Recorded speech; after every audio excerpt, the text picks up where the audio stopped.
The night I slept in my car on that land, the rain hammered the roof so hard I couldn't hear myself That's think. it. My son Marcus was curled in the back seat under two blankets, his breath fogging the window. Outside, beyond the cracked windshield, was 47 acres of swampland that the whole county called worthless. They'd mocked my grandmother for holding onto this bog for 12 years, and now it was the only thing we owned in the world. I thought she'd left me a joke. But what I didn't know yet was that beneath that mud, something was buried that three powerful men had killed to keep hidden. And I was sitting right on top of it. My name is Joanna Tate. I'm not going to spend a lot of time telling you who I was before all this, because who I was doesn't matter much to the story. What matters is this: 38 years old, single mother. Son named Marcus, 12 at the time. Everything we owned fit in the back of a 2009 Honda. We had come to Haller County, Louisiana on the day of my grandmother Aloyse's funeral, a woman I hadn't spoken to in 6 years, who had apparently never stopped thinking about me. Because she left me everything. And everything, it turned out, was 47 acres of swampy bottomland 3 miles outside the town of Crestwood. Land that hadn't produced a crop in 30 years. Land the locals called the Tate Bog. Land people laughed about in diners. Land that my grandmother had refused to sell for more than a decade. Everyone thought she was stubborn, proud, maybe a little crazy. By the time the story ends, you'll know exactly what she was. The first time Marcus and I drove out to see it, he pressed his face against the passenger window and went very quiet. "It looks wet," he finally said. "It is wet, like a lot wet." Yes, he thought about that. Grandma Aloyse left us a swamp. She did. He looked at me, this boy who had spent the last 8 months watching me stretch $15 of groceries across a week. This boy who had learned to ask for nothing because he'd seen what nothing looked like up close. "Okay," he said carefully. "What do we do with a swamp?" I didn't have an answer for him. The truth was I was barely holding on. We'd left Memphis 3 months after losing our apartment. A cascade of events that started with my hours at the distribution center, getting cut, and ended with us sleeping in church parking lots and crashing on the couches of people who eventually ran out of patience. I had applied for everything: housing vouchers, assistance programs, temporary shelter. The lists were long and the availability was not. So when my grandmother's attorney, a soft-spoken man named Mr. Fontenot, called and told me about the inheritance, I had felt something complicated move through me. Not hope. I was too tired for hope. Something smaller. Something like the idea that maybe I hadn't been completely forgotten. We pulled up along the fence line of the property that first afternoon. The access road was barely a road, more like a memory of one: two tire tracks through high grass with a rusted gate at the end. Beyond the gate, the land sloped down toward a tree line of cypress and tupelo, and past that, standing water. Real swamp. The kind that smells green and ancient and slightly dangerous. The old farmhouse, if you could call it that, sat on higher ground near the road. It was not livable. 2 of the 4 walls were intact. The porch had caved. The roof over the back half had simply given up and come down. Marcus looked at it for a long time. "We're not staying here, right? We're staying in the car tonight."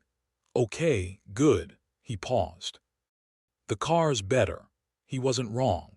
That first night, I sat in the front seat with Mr. Fontenot's paperwork on my lap and read everything twice. The deed was clean. The land had been in my grandmother's name since 1987. She had inherited it from her own mother, who had farmed it in the 1960s before the water table rose and made real farming impossible. There were no liens, no outstanding taxes Aloyse had paid every year right up until the month she died. And there was a letter. Mr. Fontenot had handed me the letter in his office, sealed in a brown envelope with my name on the front in my grandmother's handwriting. "Joanna, before you decide, walk the whole thing." That was all. No explanation. No clue what I was supposed to find or feel. Just a command from a woman I had failed to visit for 6 years, delivered from beyond her death like an inconvenient truth. I had not walked the whole thing yet. I had been too scared to, because I knew what the whole property looked like from the county records. I knew the eastern half disappeared into real swamp, the kind where the ground isn't solid, where you don't go without knowing what you're doing. But her words sat in my chest like a stone. Walk the whole thing. What had she known that she couldn't say out loud? I lay back in the driver's seat that night, listening to the rain and Marcus's slow breathing, and I thought about Alois Tate. She had been a small, deliberate woman, careful with money, careful with words. She had worked as a clerk for the parish recorder's office for 22 years. She knew paperwork. She knew how records worked. She had never in her life done anything without a reason. So why the letter? Why not just explain it directly? Why make me walk? That question wouldn't leave me alone. The town of Crestwood was small enough that news traveled without anyone needing to send it. Within 2 days of my arrival, people knew. The Tate girl was back, living on the bog, in her car. I drove into town for supplies on the third morning and felt the shift immediately. At the hardware store, the man behind the counter, a heavy-set guy named Burl, looked at me with something between pity and amusement. "You're Alois's granddaughter," he said. "The one from Memphis. That's me. Heard you're staying out on the property. For now," he nodded slowly. "That land's been trouble," he said. "Nothing personal. Just it's got a history." I asked what kind of history. He got vague then. Started talking about drainage issues, about how the parish had once tried to acquire it for a water management project. About how Alois had refused. "Why did she refuse?" I asked. He found something to do with his hands. Hard to say with Alois, she was particular. Particular. That word followed me out of the store. At the diner on Main Street, I heard it differently. A woman named Greta, older. A talker. The kind who doesn't notice when conversations tip from friendly into something else, told me the real version while I ate a bowl of gumbo. "3 times," she said, holding up 3 fingers. "3 different times somebody came to buy that land from your grandmother. First time was a fellow from Shreveport, development company. Offered her good money. This was maybe 12 years ago. She turned him flat down." Greta leaned in. "Second time it was the county itself. Commissioner Aldridge sent somebody out there. She sent him back. And the third time," Greta's voice dropped just slightly, "man named Vic Beaumont, owns the big pipeline services company out on Route 9, came personally. Brought a lawyer." She looked at me steadily. "Your grandmother called the sheriff." I set down my spoon. "She called the sheriff on him, said he wouldn't leave when she asked." Greta leaned back. "That was 2 years before she died. After that, nobody bothered her, but," she hesitated, "people say Beaumont didn't stop wanting it. He just got quieter about it." I drove back to the property with that sitting inside me like a weight. 3 separate attempts to buy the land. My grandmother refusing every time, then dying. And now me, broke, exhausted, and squatting in a car on land that someone powerful apparently still wanted. That evening, Marcus was doing homework in the back seat by flashlight. I stood outside in the cooling air and looked out across the property. Walk the whole thing. Tomorrow, I decided. Tomorrow I would. I started at the fence line near the road and worked my way south. Marcus came with me because I wasn't comfortable leaving him alone, and because he had decided at 12, with the certainty of someone who has had very little to hold on to, that this land might be interesting. The northern section was rough but walkable. Overgrown, wild rosemary and hackberry brush growing where fields had been. The remains of a second, smaller outbuilding, maybe a tool shed, collapsed into a pile of gray timber. Marcus found an old glass bottle and put it in his pocket like treasure. We moved further south. The ground got softer, wetter. The cypress trees began. their knees pushing up from the ground in all directions, the canopy thickening above us until the light went green and filtered. I had waterproof boots. Marcus did not technically, but he refused to turn back. "My feet are already wet," he said, with the logic of someone who had stopped worrying about the small losses. We walked for almost an hour. And then deep in the eastern section, further from the road than I would have gone alone, Marcus stopped. "Mom." His voice was strange, not scared, something else. I came up beside him. There was a concrete pad in the swamp, not ruins, not something that had crumbled or collapsed. A deliberate, poured concrete rectangular pad, maybe 12 by 20 feet, sitting slightly elevated above the water level. Moss-covered, old, but solid. And running away from it in two directions, partially buried, partially submerged, were pipes. Wide pipes. Not drainage pipes. Not something a farmer would have laid. Industrial pipes. "What is that?" Marcus asked. I didn't know yet. But I did know that nothing in my grandmother's property records had mentioned any structure in this section of land. Nothing in the deed described any improvements here. Someone had built something on this property, built it quietly, built it deep in the trees where no one walking the road would ever see it. And they hadn't told Eloise Tate, or if they had, she had let it stay secret for a reason. I took photographs on my phone, all of it, every angle I could reach, and then I noticed something else. At the edge of the concrete pad, partially covered by a sheet of corrugated tin that had been laid deliberately, not fallen there, placed there was a steel access panel set into the pad. A hatch with a lock on it. Someone had been here recently. The lock was not rusted. The hinges were oiled. My hands went cold. Walked the whole thing. She had known. She had known this was here, and she had sent me to find it. I sat down on a cypress knee and just breathed for a minute. Marcus was quiet beside me. He could read me. That boy had learned to read my face like weather. "You okay?" he asked, thinking. He sat down on the ground without caring about the mud. "That thing wasn't supposed to be there, was it?" "No." "Did Grandma know about it?" I looked at him. "I think she knew everything about it." He picked up a stick and drew a slow line in the mud. "And she sent you to find it instead of just telling you, because if she put it in a letter, it could have been intercepted." My own voice surprised me. I hadn't thought it out loud yet. It had just been sitting there in the back of my mind, forming, or ignored, or dismissed. She needed me to see it myself. Marcus looked at the hatch. "So that's why she wouldn't sell." "She couldn't. If she sold, whoever wanted it could come out here and take care of this. Remove it, cover it. And whatever it is would disappear." "What do you think it is?" I thought about Vic Beaumont, about his pipeline services company on Route 9, about the 3 attempts to buy this land, about the fact that he had shown up personally with a lawyer and refused to leave until my grandmother called the sheriff.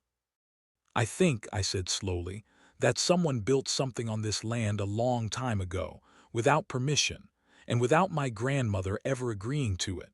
Marcus was quiet. "Then that's illegal." "Yes. So why didn't she just report it?" That was the question, and I didn't have the answer yet. But I was beginning to understand that Eloise Tate, careful, deliberate, particular Eloise, had spent 12 years guarding this secret instead of reporting it. Which meant she had been afraid of something. And now I needed to understand what. I drove into Crestwood that afternoon and found the Haller County Clerk's office. It took me 2 hours and a lot of patient asking to start pulling the threads. The property records were public. Anyone could look at them, but you had to know what to ask for. What I found: 12 years ago, there had been an easement application filed on my grandmother's property. A company called Pelican Basin Services, LLC, had applied for a temporary utility easement across the southeastern corner of the Tate parcel. The application had been denied. Eloise Tate had filed a formal objection, but 6 months after the denial, and here's the part that made my stomach drop, Pelican Basin Services, LLC had filed a notice of project completion with the State Environmental Office. Not for the Tate parcel, for a parcel 3 miles east, except the coordinates in the filing were wrong. I am not an engineer, I am not a lawyer. But I can read coordinates and I can look at a map, and what I saw was that the project Pelican Basin had claimed to have built on their permitted land was, by the coordinates, actually sitting on my grandmother's property. Someone had filed false paperwork with the state, built an unauthorized structure on private land, and then filed a report claiming that structure was somewhere else entirely. Now I looked up Pelican Basin Services, LLC, registered agent, Victor B. Beaumont, same man, the one who had stood in my grandmother's yard with a lawyer and refused to leave. He hadn't come to buy the land, he had come to pressure her into silence, and she had called the sheriff on him instead. I needed to understand what the structure actually was, not just legally. I needed to understand what was at stake. I drove to the Crestwood Public Library and sat down at one of their computers. I typed in, Pelican Basin Services, LLC plus Pipeline plus Louisiana. The results took a few minutes to make sense, but they came. Pelican Basin Services had operated a network of small petroleum distribution lines throughout Haller Parish from the early 2000s through about 2015. They weren't a major company. They moved product between small operations, storage tanks, processing facilities, local distributors. The kind of company that doesn't make news unless something goes wrong. I searched for what had gone wrong. In 2011, there had been a small environmental complaint filed by a neighboring landowner about elevated hydrocarbon readings in a drainage ditch. The complaint had been investigated, a small penalty had been issued, and the case had been closed. The ditch was downstream of my grandmother's property. The case had been closed without anyone ever searching the Tate parcel. I sat back in my chair. If what was under that hatch was a pipeline junction or a storage vault, and if it had been leaking into the watershed, the liability would be significant. Not just fines, not just cleanup costs. Real legal exposure for whoever had built it there without authorization. Beaumont had spent 12 years trying to buy this land so he could get back to that concrete pad. So he could either retrieve what was there or destroy the evidence that it had ever existed.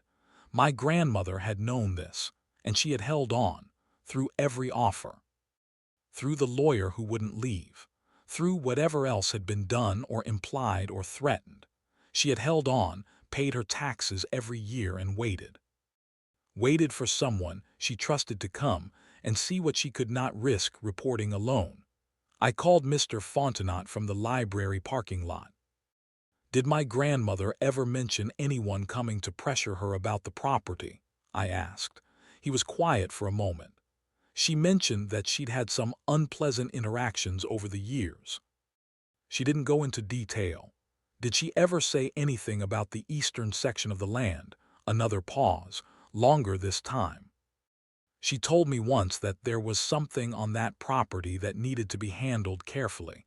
She said the right person would know what to do with it. He paused.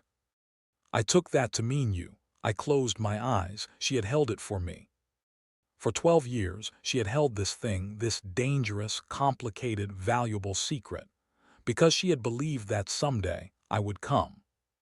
And now I was here, living in my car with my 12-year-old son, on land that a powerful man with legal resources and a motive had been quietly waiting to acquire. The next morning I went back to the concrete pad.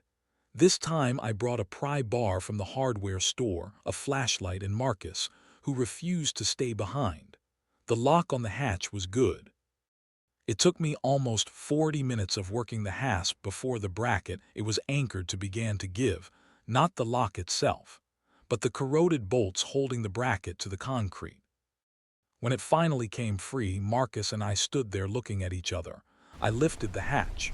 Below was a steel-lined chamber, maybe 8 feet deep. A ladder was fixed to one side. And inside, drums. Metal storage drums, 6 of them sealed. 2 had labels that were water damaged but partially readable, chemical designations, lot numbers.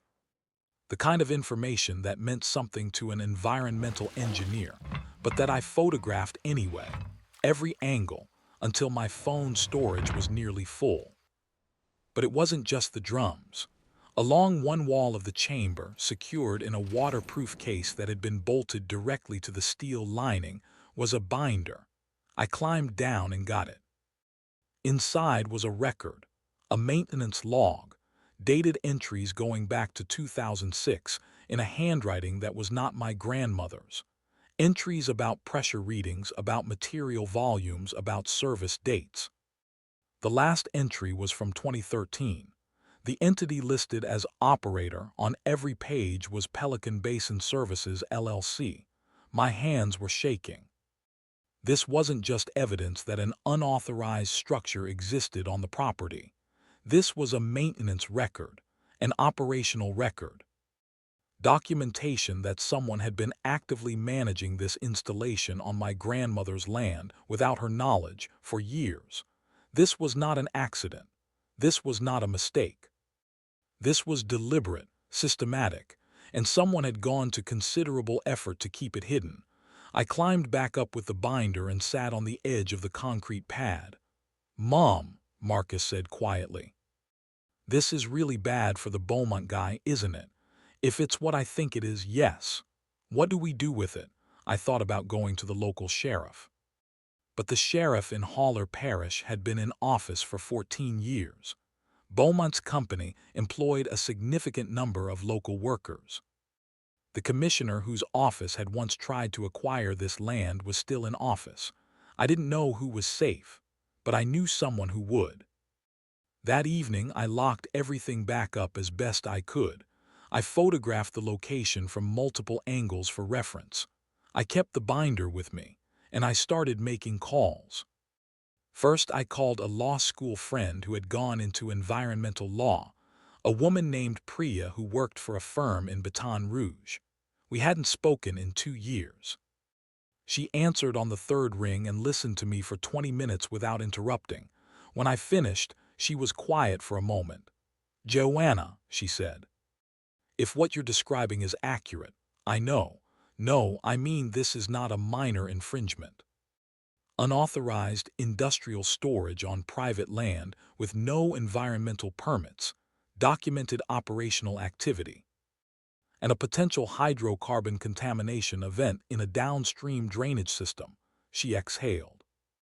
"This is a federal matter, Louisiana DEQ. Potentially EPA. How bad is it for him?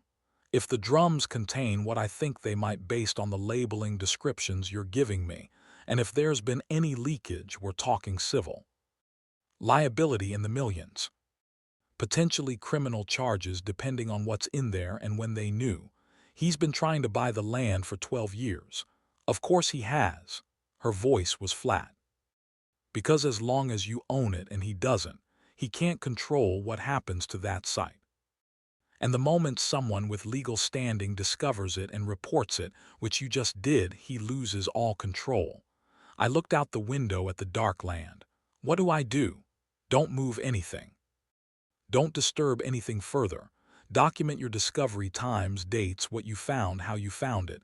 And Joanna," her voice changed, "don't tell anyone local. Don't trust the county. I need you to let me make some calls. Okay? Are you safe out there?" I looked at Marcus, asleep in the back seat.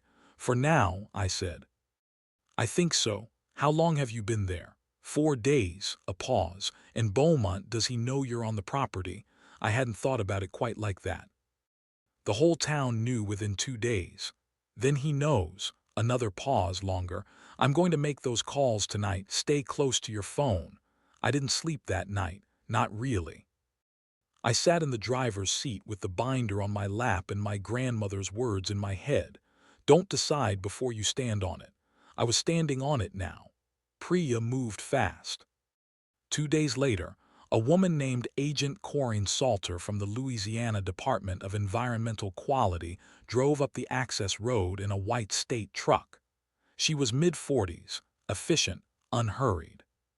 She shook my hand and looked at the property with the practiced eye of someone who had seen a lot of things that weren't supposed to be where they were. Marcus was watching from near the car, pretending not to be impressed. I walked Agent Salter to the eastern section of the property. She brought her own equipment. She didn't say much as we walked. Just observed. When we got to the concrete pad, she crouched down and examined the edges for a long time before standing. How long have you owned this property? It was transferred to me through inheritance 11 days ago. And before that, your grandmother owned it since 1987. Did she have any knowledge of this installation? I thought about the letter. About the 12 years. About every offer refused and every year of property taxes paid on a swamp that the whole town called worthless. I believe she knew it was here, I said carefully. I believe she chose not to disturb it until she could make sure it was handled by the right people. Agent Salter looked at me for a moment. Then she looked back at the hatch. Smart woman, she said quietly. She opened the hatch herself, climbed down, and spent 45 minutes below. When she came back up, she made a phone call that I couldn't fully hear. When she hung up, she looked at me differently. Not pity, respect. We're going to need to bring in a specialized unit, she said. The material in those drums requires specific containment protocols. This is going to take some time. How much time? Weeks, maybe longer, she paused. Ms. Tate, this site is now under state jurisdiction. That means you'll need to maintain access, which means you'll need to stay on the property. I'm already staying on the property. She looked at the Honda, at Marcus, still hovering near it. Something moved across her face, not pity, more like recognition. I'm going to make another call, she said. There may be emergency assistance available for displaced landowners who are material to an active environmental investigation. I didn't know what that meant yet. But I said, thank you, she nodded once. Thank your grandmother. 3 days after Agent Salter's visit, someone cut the lock off my gate. I found it on the ground in the morning, not broken, cut. A clean cut, someone with tools, nothing else had been disturbed, nothing taken, but the message was clear enough. I called Priya. He knows, she said immediately. What does he know? That the state has been out there. Word travels in environmental compliance circles just like it travels in small towns. Beaumont has people watching. A pause. Joanna, I need you to listen to me. He's not going to do anything dramatic, he's not that stupid, but he's going to try to pressure you. Into what? Into selling before this goes any further. If you sell the land now, the investigation becomes complicated. The new owner's rights, questions of access, chain of evidence, it muddies things. His lawyers would use every complication to delay and potentially suppress. I'm not selling. I know, but he's going to come and ask. She was right. He came himself. Victor Beaumont was not what I expected. I had built him up in my mind into something larger. He was just a man, 60-something. Well-dressed in the way that men who work near money dress, not flashy, just solid. He drove a clean black truck and walked like someone who had rarely been told no. He knocked on the Honda's window. I rolled it down. Miss Tate, he said, his voice was warm, practiced. I don't know if you've heard of me, I'm Vic Beaumont. I was acquainted with your grandmother. I know who you are. Something shifted slightly in his expression, just slightly. Then you probably know I've had an interest in this property for some time. I wanted to speak with you personally, woman to woman, he recovered smoothly. As neighbors. As people who both care about this community. He held up both hands in a gesture of openness. I know you're in a difficult situation. I don't want to take advantage of that. I want to offer you a fair price, more than fair, and I want you to be able to move forward with your life, you and your son. I looked at him for a long moment. Mr. Beaumont, I said. I'm not selling. His expression didn't collapse, but something behind it did, just for a second, a tightening around the eyes that wasn't anger yet but was getting there. "I understand this is emotional," he said. "Your grandmother's land. The state environmental agency is actively investigating a site on this property," I said. "You know that. I know you know that. And I think you know what they found." Silence. It wasn't long, maybe 3 seconds, but it was the most honest thing that had passed between us. "I'd encourage you to get proper legal counsel before making decisions," he said finally. His voice was still smooth, but the warmth had gone out of it. "I have proper legal counsel," I said. "Thank you for coming." He walked back to his truck without another word, but he paused at the gate. He looked back at me once, and I understood clearly that this was not over. 4 nights later, someone set a fire. Not on the main property. Smarter than that, in the high grass along the southern fence line, near where the access road ran closest to the swamp. It started around 2 a.m. and I woke to the smell of smoke and Marcus already shaking my shoulder. "Mom, Mom, wake up." The fire was maybe 100 feet from the car. Wind was pushing it toward the tree line, away from us, but it was moving. I called 911. I grabbed Marcus and we got in the car and moved up the access road to the gate while I stayed on the line with the dispatcher. The volunteer fire department came. They put it out in 40 minutes.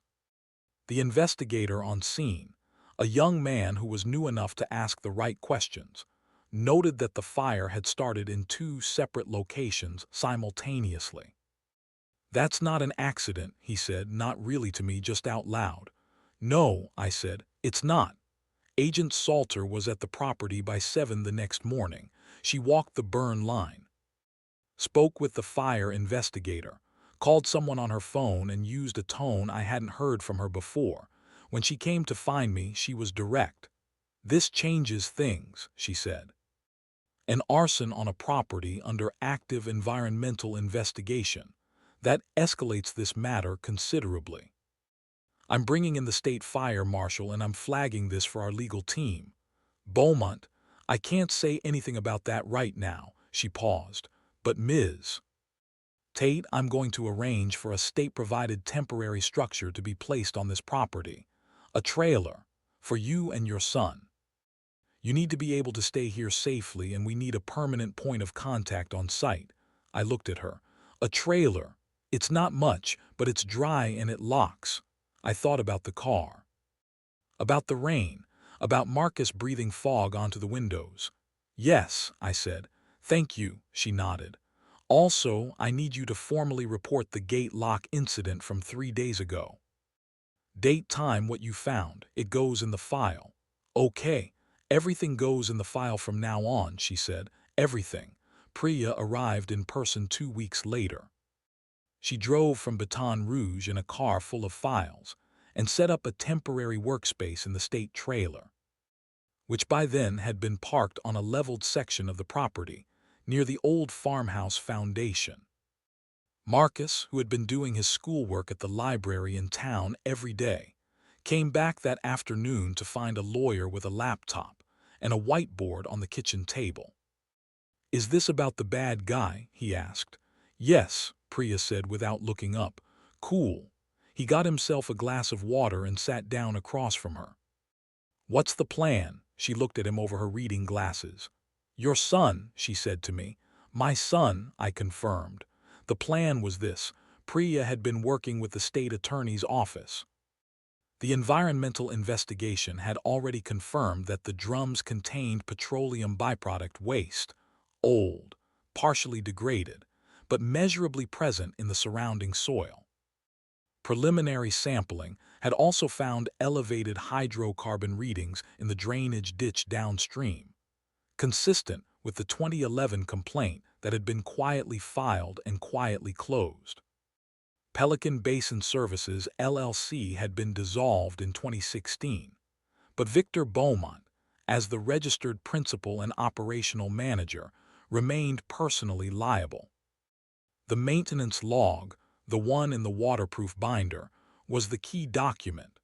It established not just that the site existed, but that Beaumont's company had operated it continuously. That it was not an accident, that it was not an unknown legacy installation. He had known, he had maintained it, he had continued operating it illegally on private land without consent. The state was prepared to file, but Priya looked at me steadily. There's a complication. What kind? The 2011 complaint that was closed without investigation. We pulled the file. The person who signed the closure order was a deputy director at the parish environmental office. She paused. That person is now Commissioner Aldridge's chief of staff. I stared at her. The same Commissioner Aldridge whose office tried to acquire this land from my grandmother. Yes, so the county tried to buy the land. When she wouldn't sell, the complaint that might have triggered an investigation of Beaumont's illegal installation was quietly closed. Whether that's coincidence or coordination, she set down her pen. That's what the state attorney's office is currently asking. Marcus had been listening to all of this. He set down his glass. So it's not just the Beaumont guy. Possibly not, Priya said. And they all wanted Grandma Alois to sell so they could cover it up. That's the working theory. He absorbed this. Then, and she knew all of it. I thought about my grandmother, about a woman who had worked in a parish recorder's office for 22 years and knew exactly how records worked, who had watched the complaint get filed and then watched it disappear, who had understood precisely what that meant and who was connected to what. She couldn't report it alone, I said slowly. She didn't trust the local system, and without legal standing, without someone to stand beside her, she waited, Priya finished. She waited for me. A woman the whole town called difficult, stubborn, possibly a little crazy. She had been the only person standing between her family's land and a 12-year-old cover-up. The state filed its complaint on a Tuesday morning. By Tuesday afternoon, Victor Beaumont's attorneys had filed a motion to contest. The motion argued, essentially, that Beaumont had no current knowledge of or responsibility for any structures on the property. That Pelican Basin Services, LLC, was a dissolved entity, and its liabilities could not be attributed to Beaumont personally, and that the documentation found on the Tate property had an unverified chain of custody. It was, Priya told me, exactly what she had expected. They're going to try to discredit the binder, she said. Argue it could have been placed there after the fact. Argue you tampered with it. I didn't, I know, but they're going to try, she looked at me.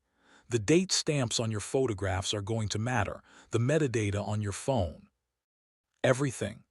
The DEQ had already pulled the binder into official custody, but they had documented the condition of the waterproof case and the binder itself, the original sealing, the undisturbed interior. The maintenance log entries were dated from 2006 to 2013. Ink analysis and paper aging, Priya said, would be part of the evidentiary process. But before any of that could happen, there was a meeting. Not in a courtroom, in a conference room at the state attorney's office in Baton Rouge. I sat on one side of the table with Priya. Beaumont sat on the other side with two attorneys. He looked older than he had on my property, less certain. His lead attorney, a man named Garfield who spoke in long, careful sentences, said that his client was prepared to discuss a civil resolution, that the proper framing was one of an unfortunate legacy infrastructure situation. That blame was complex, and responsibility was distributed across a corporate entity that no longer existed. I listened to all of it. Then one of the attorneys said, and I want to be precise about this because it was the moment everything crystallized, he said, Ms. Tate, you are a woman in a very difficult personal situation. We understand that. We want to find a resolution that works for everyone. Our client is prepared to offer you a substantial sum for the property, in addition to a structured settlement for any inconvenience, I said. Inconvenience, any disruption this matter has caused, Mr. Garfield, I said, my grandmother spent 12 years defending this land. She was pressured, threatened, and had her fence gate cut in the middle of the night. She held on to this property through an arson attempt and died without ever seeing the people responsible face any consequences. I looked directly at Beaumont. This is not an inconvenience. This is her life, and I'm not selling you her life. Beaumont looked at the table. The state's investigation is independent of me, I continued. Whatever you decide to offer, it doesn't make this go away. The DEQ files aren't mine to withdraw. Garfield looked at Priya. She smiled pleasantly. My client is correct. The meeting ended 45 minutes later without a resolution. Walking out, Priya squeezed my arm once. That, she said quietly, is going in the record. The state attorney's office took 14 months to fully build its case. I know that sounds like a long time. It felt like a long time. But I want to be honest about what those 14 months were, because they were not easy. They were also, in some ways, the most stable 14 months I had known in years. The state trailer became home. It was small and not pretty, and the heater was inconsistent. But Marcus had a corner he called his room, and I had a table with a lamp, and the land was ours. I found work at the parish library 3 days a week, cataloging mostly, a job that paid little but that let me be around books and quiet and people who were not trying to take anything from me. Marcus made 2 friends at the school in Crestwood, boys who didn't know or care about the bog or Beaumont or any of it, who just knew that Marcus was the kid who had found something in the swamp and had opinions about it. Agent Salter checked in regularly. She had become, without any formal declaration of it, something like a protector, not out of sentiment but out of the clean, practical care of someone who took her job seriously and had decided this case was worth taking seriously. Priya drove up from Baton Rouge every few weeks. She and Marcus played cards at the kitchen table and argued about things I couldn't follow. The county commissioner, Aldridge, resigned from his position 11 months into the investigation, citing health reasons. The state attorney's office declined to comment on whether the resignation was connected to anything under review. Beaumont's attorneys attempted 2 more civil filings. Both were denied. In the 14th month, Victor Beaumont entered a consent agreement with the Louisiana Department of Environmental Quality, Pelican Basin Services, LLC, as a dissolved entity with Beaumont as the surviving principal, was held financially responsible for the full remediation of the site on the Tate property. Environmental testing confirmed measurable contamination in the downstream drainage, consistent with long-term low-level leakage from the improperly stored material. The remediation costs were substantial. A separate civil judgment, in which I was the named plaintiff by virtue of being the property owner, resulted in a settlement. I am not going to tell you the exact number, not because I'm embarrassed by it, but because the number was never the point. What I will tell you is this. For the first time in 4 years, I didn't have to calculate whether we could afford both groceries and the electric bill. For the first time in 4 years, I could breathe. On the day the consent agreement was signed, I drove out to the eastern section of the property alone. The remediation team had already been working for 6 weeks. The concrete pad was partially demolished. The drums had been removed under DEQ supervision. The chamber was being filled and sealed according to proper protocol. Soon this section of land would just be land again. I stood there in the quiet of the cypress trees and thought about my grandmother, about a woman who had worked in a records office, who had understood exactly what kind of corruption she was looking at, who had known she couldn't fight it alone, who had paid her taxes, who had refused every offer, who had held on, for 12 years, for me. By the following spring, the Tate property didn't look like the place Marcus and I had driven onto in cold disbelief. The old farmhouse foundation had been cleared. I kept the original chimney standing, not restored, just kept, because some things deserve to stay visible. A small house rose on that footprint. Nothing grand, 3 rooms and a porch, a kitchen with morning light and enough space for 2 coffee cups by the sink. Marcus had a room of his own for the first time since he was 9. Above the front door, I hung a wind chime that had belonged to Alois. It had hung outside her apartment for 20 years, through every season. She had left it to me in a box of small things. I hadn't expected to need it. I hadn't expected a lot of things. One afternoon, several months after we moved in, a woman came up the access road, now a proper gravel road, alone. She stood at the edge of the porch and didn't knock right away. She was from Crestwood. She had been at the diner the day Greta told me about the 3 attempts to buy the land. She had been listening from 2 tables away and she had said nothing. She told me that now. I knew what Beaumont was, she said. Most of us did, or suspected. She looked at her hands. We didn't do anything. I leaned against the door frame. You couldn't have known what was on the land. No. But we could have been kinder to your grandmother. Her voice was steady, but her eyes were not. She wasn't crazy. She wasn't stubborn. She was scared and she was alone, and we let people laugh at her. I didn't say anything for a moment. Then I said, "Come in for coffee." It wasn't full absolution, but it was a beginning. That evening Marcus and I sat on the porch as the sun dropped behind the cypress trees.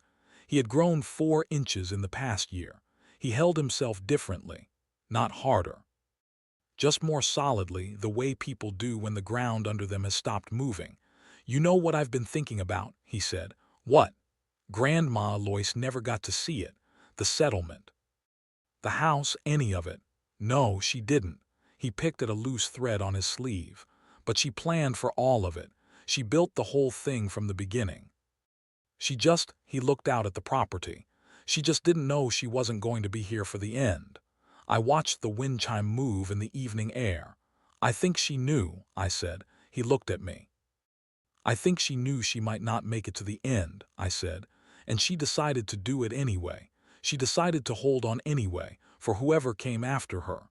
Marcus was quiet for a while. "Then that's a really hard kind of love." "Yes," I said, "it is." The wind moved through the cypress trees. The chime turned slow in the last light. "Here is what I want to leave you with, because I know stories like this can feel like they're about land or money or justice. But this isn't a story about any of those things. This is a story about what it costs to hold something true when the whole world is telling you to let it go. My grandmother was a woman with no power by the measures most people use. No wealth. No connections, no platform. What she had was knowledge and patience.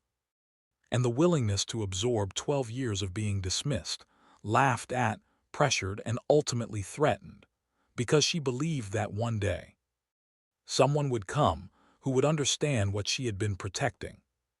She was called difficult. She was called foolish. She was called a woman who wasted her life guarding a swamp. In the end, she was the only person standing between her family's future and a 12-year criminal cover-up. They mocked her swamp for a decade. She just kept paying her taxes. And she left me the rest. If you've been holding onto something that the world keeps telling you to abandon, something true, something real, something that feels like it matters even when no one around you agrees, hold on.